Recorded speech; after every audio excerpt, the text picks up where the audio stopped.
Be a river, my friend. When you have blocks, use them as building blocks, not as walls, to stop your creative process. It is perfectly normal to have blocks, but it is the way that we perceive blocks. I want to ask you a question. What type of artist are you? What type of artist were you? And what type of artist do you want to become? Now, the reason that I'm asking this is because who you were is probably the artist that when you look back at their work, you say, oh my God, that's so cringy. That right there, believe it or not, can cause you blocks. When it comes to creating, you do not judge the art the same way you do not judge the artist. That includes any phase that you go through in your creative path. So I want you to really sit with it. Who are you right now as an artist? And then who do you want to be? Because the artist that you want to be, I want you to start embodying that person now. Don't wait till society crowns you your title. Give yourself your title now. Reality will catch up to that and just demonstrate back to you who you always were as an artist. And even your work is going to start reflecting that.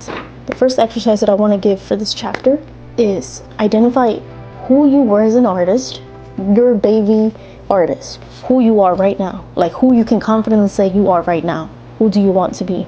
It can be as cringy, as raw as you want it to be, but you have to be so honest with that third persona.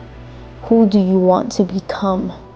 And one good way is to say it out loud, and if there's some resistance, if there's some subtle cringe, that's because you want to be that artist, but you are neglecting it. And that, my friend, is one block that you possibly have.